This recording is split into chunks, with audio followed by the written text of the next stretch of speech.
Oi, gente! O vídeo de hoje é sobre enfermagem.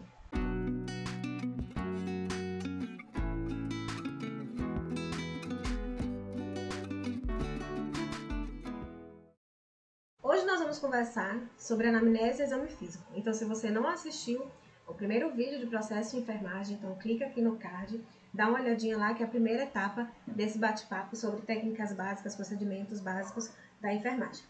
Bom, como nós comentamos, a primeira etapa do processo de enfermagem é a investigação. E a investigação consiste na entrevista, na anamnese e no exame físico.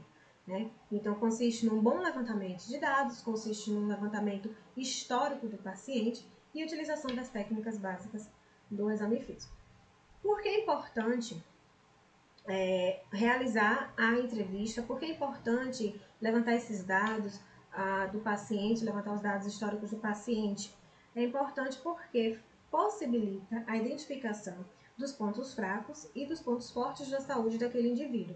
Além disso, a entrevista é uma ponte para o exame físico. Através dos dados coletados na entrevista, o exame físico pode ser realizado a partir daqueles dados que foram registrados na entrevista. Né? Como eu falei no vídeo de processo de enfermagem, nós realizamos coletas de dados subjetivos e coleta de dados objetivos. Então, na entrevista, nós coletamos os dados subjetivos, aquilo que o paciente me diz. Né? Então, a queixa do paciente, a história da saúde, a história familiar, né? As condições de moradia, para mim, são dados subjetivos. No exame físico é que nós utilizamos a coleta de dados objetivos, certo? Aquilo que eu consegui mensurar, visualizar, então são coletados no exame físico. Alguns detalhes são muito importantes, são sempre relatados nos livros, nas aulas de exame físico e anamnese, que durante essa etapa é necessário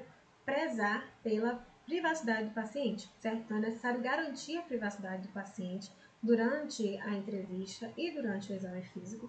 Realizamos perguntas sobre a sua vida, sobre a sua saúde, questões íntimas, então é necessário prezar pela privacidade do paciente, né? Garantir essa privacidade do paciente, atentar para o ambiente onde está sendo realizada essa entrevista e, posteriormente, o exame físico, certo? A temperatura, se o ambiente está tranquilo, se o paciente se sente à vontade para responder as perguntas. E ainda é necessário atentar para as interrupções. Então, eu começo aqui a entrevista com o seu João, começo as perguntas com o seu João e acabo parando para responder a um outro colega. Se eu puder dar atenção àquele paciente durante toda a coleta de dados, durante toda a entrevista e exame físico, é muito importante, evitando, né, interromper também essa primeira etapa do processo de enfermagem. Então, como eu falei, na entrevista, nós coletamos todos os dados daquele paciente, certo? Então, todos os dados biográficos, onde ele mora, as condições de moradia,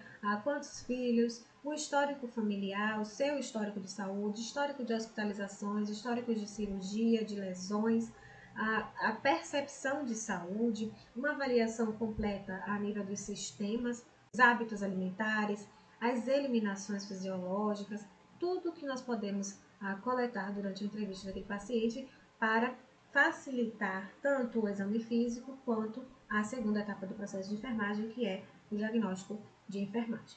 Bom, e o exame físico, então, estabelece os julgamentos clínicos adequados, certo? A partir dos dados objetivos e dados subjetivos, estabelece, então, a situação clínica daquele paciente, certo? O julgamento clínico a respeito daquele paciente.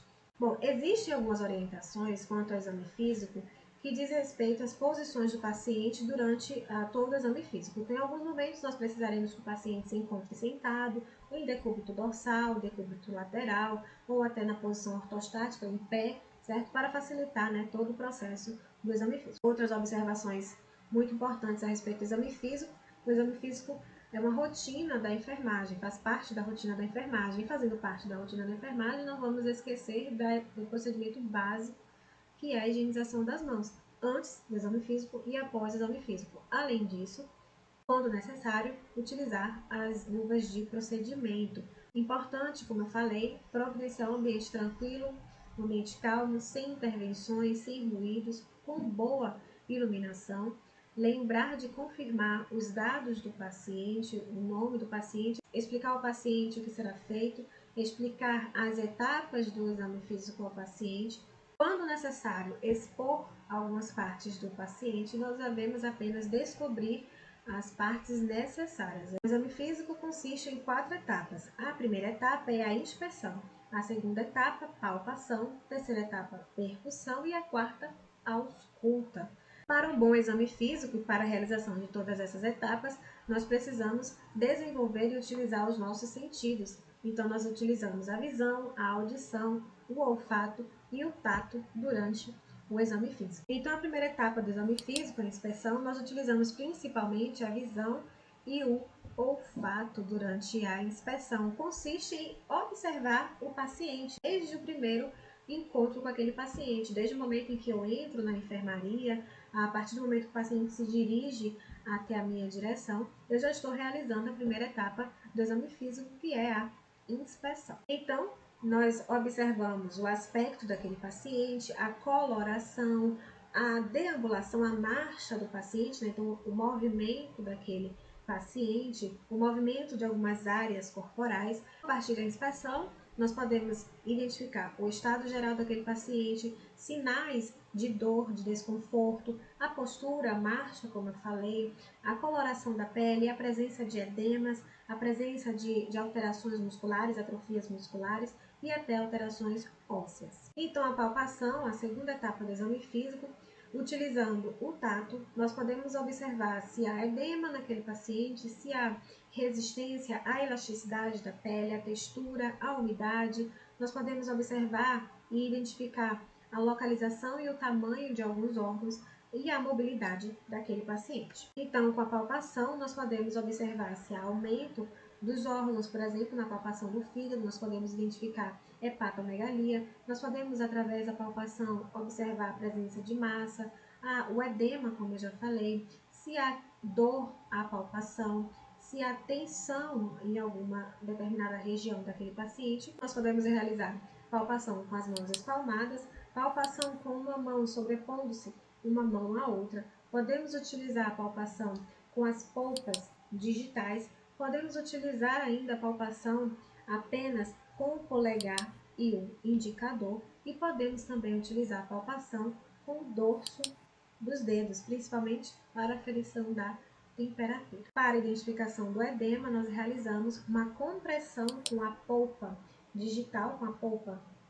do polegar ou do indicador. Podemos identificar tanto o edema quanto avaliar a circulação em uma determinada área. Ainda podemos realizar a palpação bimanual. Uma mão aproxima a estrutura e a outra mão faz a palpação, por exemplo, para palpar os rins, para palpar o fígado, nós podemos realizar a palpação bimanual. E aí partimos então para a percussão.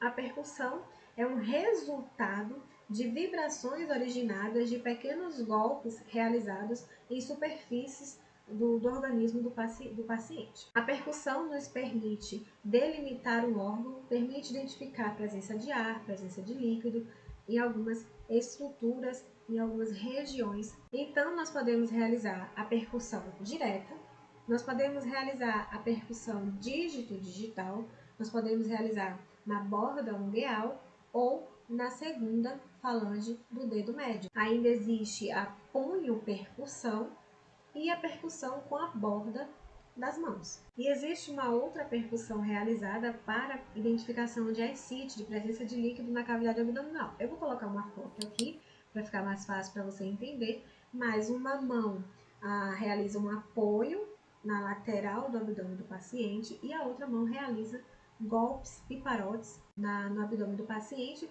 e aí observa-se as ondas dos líquidos presentes na cavidade abdominal. Então, os sons identificados na percussão podem ser maciço, submaciço, timpânico ou claro pulmonar.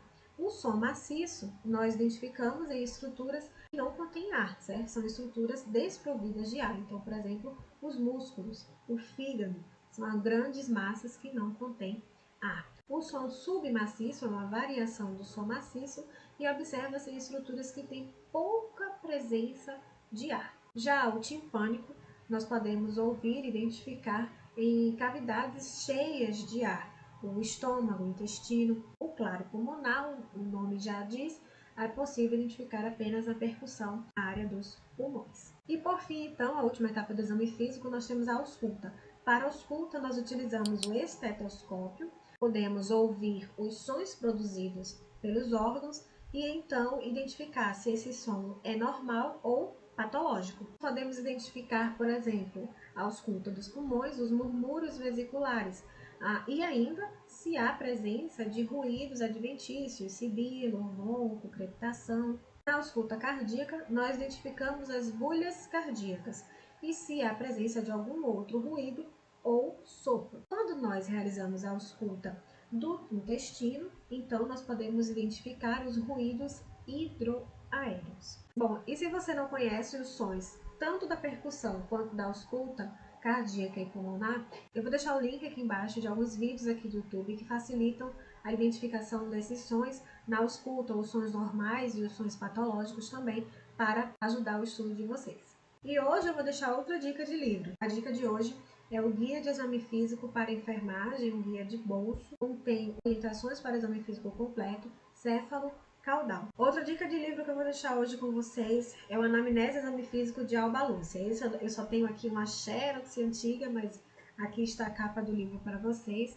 Também muito importante e contém todas as etapas de exame físico, os achados clínicos em cada sistema. Hoje nós vimos as técnicas para avaliação e realização do exame físico. Espero que você tenha entendido e se ficou alguma dúvida, pode conversar comigo aqui nos comentários, pode conversar comigo lá no Instagram e até o próximo vídeo.